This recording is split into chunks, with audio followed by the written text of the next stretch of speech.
Hello, स्वागत है आप सबका फोटो इलेक्ट्रिक इफेक्ट के इस क्लास में। तो फोटो इलेक्ट्रिक इफेक्ट से कोई भी डायरेक्ट क्वेश्चन नहीं आया है यूपीएससी में, लेकिन कंसेप्ट क्लियर जानना जरूरी है। तो फोटो इलेक्ट्रिक इफेक्ट जो है वेव पार्टिकल ड्युअलिटी का एक पार्ट है, और ये वेव बिहेवियर को का जो है पार्टिकल एक्सप्लेनेशन है। क्योंकि जब भी फोटो इलेक्ट्रिक इफेक्ट को वेव के तौर पे एक्सप्लेन करने की कोशिश की गई, चीज़ें सेटिस्फाई नहीं हो सकी। So it can't be explained by wave model. This is the basic setup of the detection of the photoelectric uh, effect. Okay. So सबसे पहले हम लोग टर्मिनोलॉजी जानते हैं जो कि यहाँ पे इस्तेमाल होता है। सबसे पहले फोटो इलेक्ट्रॉन, तो जो इलेक्ट्रॉन इमिट होता है फोटो इलेक्ट्रिक इफेक्ट में, उसी को हम लोग फोटो इलेक्ट्रॉन बोलते हैं। और यह इलेक्ट्रॉन को अगर आप किसी प्रकार से सर्किट में फ्लो करवा दें, जैसा कि हम लोगों ने पिछले डायग्राम में देखा था, तो एक फोटो इलेक्ट्रिक करंट जो है वो एमीटर डिटेक्ट करेगा। यानी जो भी करंट एमीटर डिटेक्ट करता है उसी को हम लोग फोटो इलेक्ट्रिक करंट बोलते हैं, क्योंकि फोटो इलेक्ट्रॉन से बना हुआ है।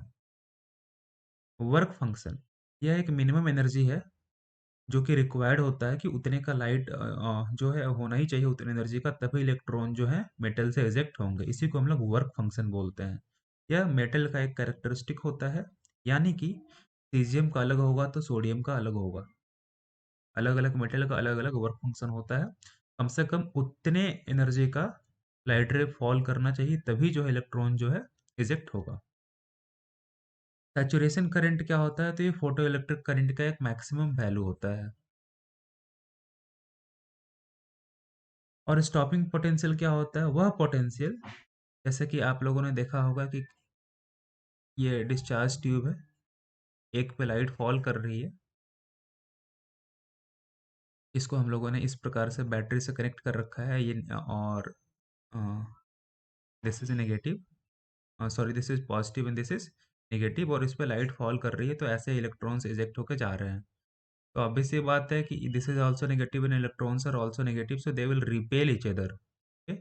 लेकिन इलेक्ट्रॉन्स के पास काइनेटिक एनर्जी है, वह चाहे तो इस रिपेलेशन को ओवरकम कर सकता है ना। लेकिन एक वैसा मिनिमम पोटेंशियल यहाँ पर इस नेगेटिव टर्मिनल में, कि जिसके वजह से इलेक्ट्रॉन जो है टोटली रिपेल हो जाए। यानी यहाँ पे अगर आप एम मीटर लगाओ तो एम मीटर में कोई भी करंट डिटेक्ट नहीं हो, वह इसका मिनिमम नेगेटिव पोटेंशियल जो है, उसी को हम लोग स्टॉपिंग पोटेंशियल भी बोलते हैं, और इसको हम लोग कट ऑफ वोल्टेज भी बोलते हैं। सो अब हम लोग जानते हैं डिटेल में फोटो इलेक्ट्रिक इफेक्ट के बारे में। तो ये जो था पहली बार हर्ट्ज के द्वारा नोटिस किया गया था। हर्ट्ज अपने इस सेटअप के द्वारा क्या करने वाले थे कि वह इलेक्ट्रोमैग्नेटिक वेव के एग्जिस्टेंस को डिटेक्ट करने वाले थे, कि यहाँ से जो भी है ईएम वेव जो ट्रैवल करके इस लूप में जाएगा, और यहाँ पे करंट अगर डिटेक्ट हो गया तो मतलब कि ईएम वेव एग्जिस्ट। तो ऐसा सही भी हुआ। लेकिन ये जो मेटल बॉल है, अगर इस पे आप यूवी रे डालो, ये S1 S2 पे यूवी रे डालो, तो क्या होता था कि यहाँ पे स्पार्क और भी ज्यादा होता था। स्पार्क तो पहले भी हो रहा है, ठीक है, लेकिन अब और ज्यादा हो रहा था। मतलब कि ऐसा शक हुआ कि भाई यूवी रे की वजह से कुछ ना कुछ एक्स्ट्रा एनर्जी आ रही है, तभी तो स्पार्क ज्यादा हो रहा है। लेकिन हर्ट्ज ने इस बात पे फोकस नहीं किया। So this was during his experiment on EM wave. Hertz noticed this, that a spark occurred more readily in the air gap of his transmitter when UV light was directed at one of the metal ball. Okay, and this was the actual setup. मैंने ये hertz के ये museum वाली website से लगाया है, तो hertz का एक्चुअल सेटअप था। तो यहाँ से ईएमएफ जो था ट्रेवल करके यहाँ तक आता था, और यहाँ पे करंट डिटेक्ट होता था, तो ईएमएफ का एग्जिस्टेंस प्रूव हो जाता था। तो हर्ट्ज ने इस ऑब्जर्वेशन को फॉलो नहीं किया, और दूसरों ने फॉलो किया, and they came to know that कि this is the photo electric effect. तो they soon discovered that electrons were emitted when the frequency of light was sufficiently. एक मिनिमम फ्रीक्वेंसी, तो हम लोगों ने वर्क फंक्शन की बात की थी, एनर्जी जो होता है, बाद में पता चला कि this is the H nu for the photon. तो मिनिमम फ्रीक्वेंसी होनी चाहिए, तभी मिनिमम एनर्जी मिलेगी, और वो वर्क फंक्शन को सेटिस्फाई करेगा। And this phenomena is widely known as photo electric effect. आज इसका बहुत सारा उपयोग है, solar panels are one of them. And ये हिस्ट्री का आयरनी है कि जिस एक्सपेरिमेंट से जो है ईएम वेव डिटेक्ट होता है, उसी एक्सपेरिमेंट से ईएम वेव का dual nature, that is particle nature, भी डिटेक्ट होता है। यानी ये वेव हमें पता होता है कि वेव और पार्टिकल जो है आपस में इंटर रिलेटेड है ना। और this is wave particle duality ही है जो हमारे यूपीएससी के सिलेबस में है। So this is the setup. Okay, you connect, you find the photo electrons like this, and इस प्रकार से हम लोग अभी थ्योरी में फोटो इलेक्ट्रिक इफेक्ट पढ़ते हैं। और इसमें क्या होता है, एक दो इलेक्ट्रोड्स होते हैं, we're seeing one one connected to positive terminal, दूसरा जो है नेगेटिव टर्मिनल से कनेक्ट कर दो, एंड ये बिल्कुल एवेक्यूएटेड क्वार्ट्ज ट्यूब है। लाइट इस पे फॉल करेगा तो इलेक्ट्रॉन्स जो एजेक्ट होंगे, इलेक्ट्रॉन्स एजेक्ट होंगे तो इनके पास काइनेटिक एनर्जी होगा और ये दूसरे तरफ रीच करेंगे और एमीटर में डिटेक्ट हो जाएंगे।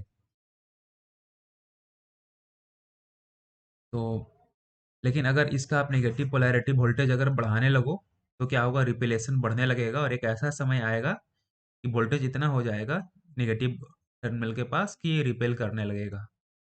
उस टाइम मोमेंट में हम लोग बोलेंगे कि हम लोग स्टॉपिंग पोटेंशियल अचीव कर चुके हैं या फिर कट ऑफ वोल्टेज अचीव कर चुके हैं।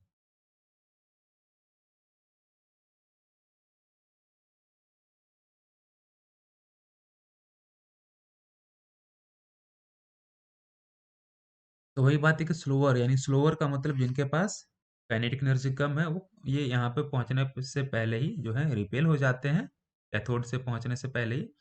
ठीक है, and this is the whole setup.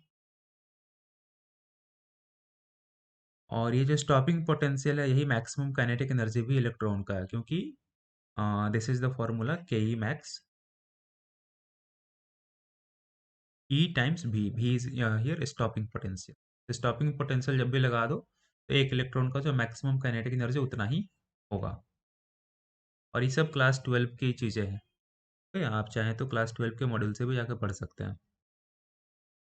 ये try to understand the photo electric effect from the classical. अब हम लोग क्या करते हैं कि फोटो इलेक्ट्रिक इफेक्ट को दोनों व्यू से पढ़ते हैं, पहले क्लासिकल और फिर क्वांटम। तो क्लासिकल पॉइंट ऑफ व्यू क्या है, तो ये इसका एग्जिस्टेंस जो है सरप्राइजिंग नहीं है, क्योंकि लाइट के पास तो कुछ ना कुछ एनर्जी होती ही है। यही एनर्जी जो है इलेक्ट्रॉन्स के पास ट्रांसफर हो गई और इलेक्ट्रॉन्स रिजेक्ट हो गए। ओके, और ये एनर्जी जो है इलेक्ट्रॉन के काइनेटिक एनर्जी के तौर पे स्टोर हो गया, तो इलेक्ट्रॉन्स रिजेक्ट हो गए।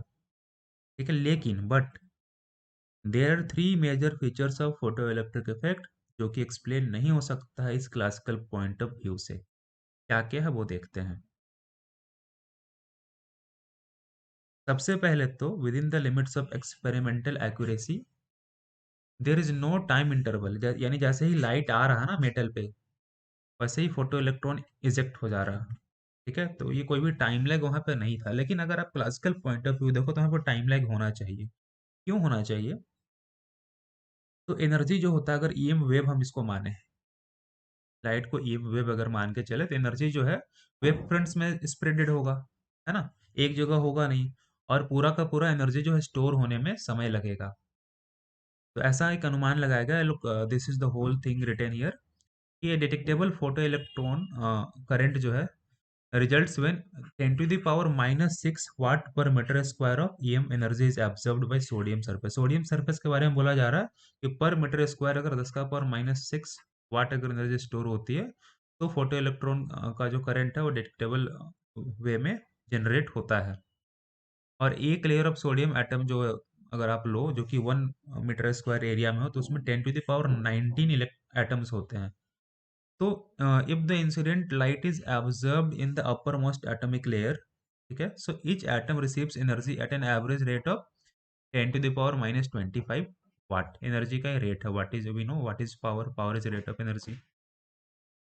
सो एट दिस रेट कम से कम 1 महीना लगना चाहिए फोटो इलेक्ट्रॉन को जनरेट होने में, इजेक्ट होने में, लेकिन ऐसा इंस्टेंटली हो रहा है like over 10 to the power minus 9 second के रेंज में, है ना। इतने रेंज तक हम लोगों ने कोई भी लैग डिटेक्ट नहीं किया आज तक। तो ये लैग होना चाहिए था पर लैग है नहीं, ये सबसे पहला प्रॉब्लम था।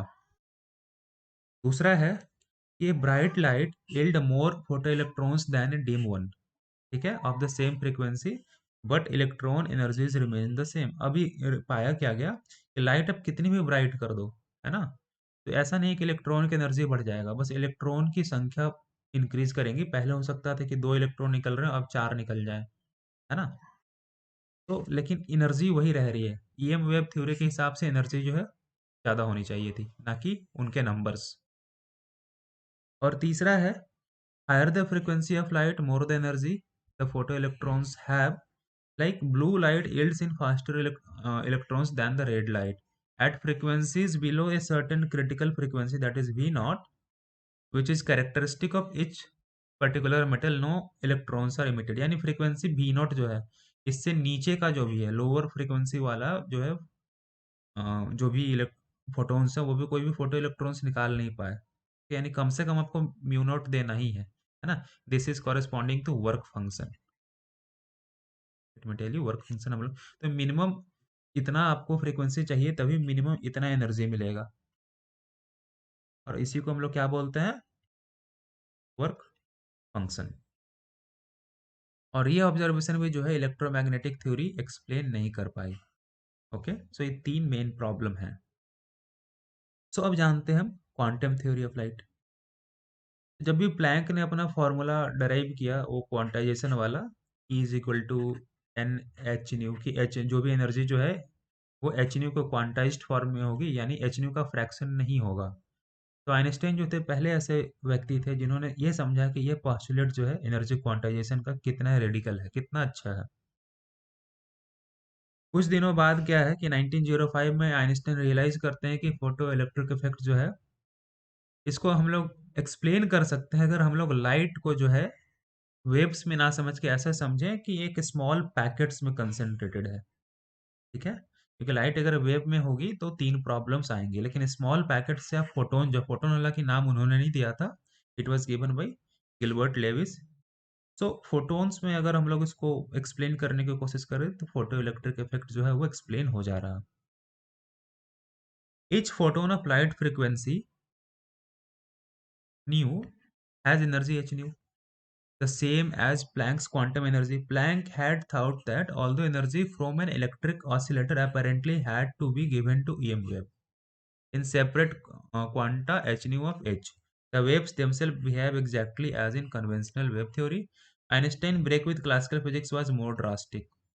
Energy was not given to EM wave in separate quanta but also carried by the wave in the separate quanta। तो पहले बोला जा रहा था कि एनर्जी जो है बस ट्रांसफर होगा एक जगह से दूसरी जगह in the quantization form, like an H new ऐसे ट्रांसफर होगा, एन जो कि इंटीजर है।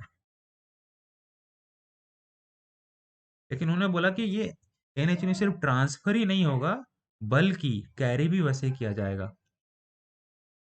तो 3 एक्सपेरिमेंटल ऑब्जर्वेशन जो है they follow directly from the Einstein hypothesis. The first one is because EM wave is concentrated in photons, इसीलिए जो है टाइम लैग नहीं होना चाहिए, जैसे ये टकराएंगे फोटॉन्स वैसे ही के वैसे इलेक्ट्रॉन्स इजेक्ट हो जाएंगे। दूसरा है, all photons of frequency nu have same energy. Okay, you have formula is equal to H nu. तो जितने भी फ्रीक्वेंसी इस फोटॉन्स इस फ्रीक्वेंसी पे हैं उन पे उनके पास सेम एनर्जी होगा। ओके, इसीलिए नंबर ऑफ फोटो इलेक्ट्रॉन बढ़ेंगे, एक इलेक्ट्रॉन का एनर्जी नहीं बढ़ेगा।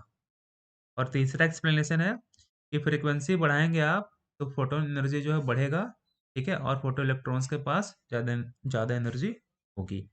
तो this whole things explains the photo electric effect.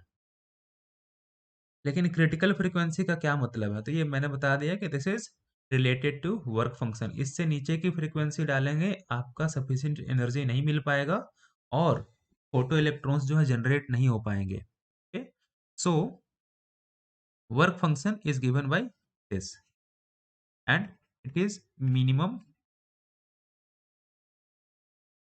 frequency needed to generate photoelectric effect और photoelectrons। तो वर्क फंक्शन जिस मेटल का ज़्यादा होगा, है ना, तो उतनी ज़्यादा एनर्जी एटलीस्ट आपको देनी पड़ेगी। And according to Einstein photoelectric effect in a given metal should obey the equation. Einstein के हिसाब से ये इक्वेशन ओबे होना चाहिए कि एटलीस्ट आपको तो वर्क फंक्शन वाला एनर्जी आप एटलीस्ट पहले दे दो, एंड देन आप जो भी एनर्जी देते हो उसमें से काइनेटिक एनर्जी मैक्सिमम जो है जनरेट होगा, बाकी एनर्जी जो है इलेक्ट्रॉन के काइनेटिक एनर्जी में कन्वर्ट हो जाएगी। यानी पहला जो अगर आप एच न्यू देते हो तो एच न्यू का जो पहला पार्ट जो है वो तो इजेक्ट करने में लग जाएगा, और दूसरा पार्ट जो है वो इलेक्ट्रॉन को काइनेटिक एनर्जी देगा, उससे ही वो मूव करेंगे।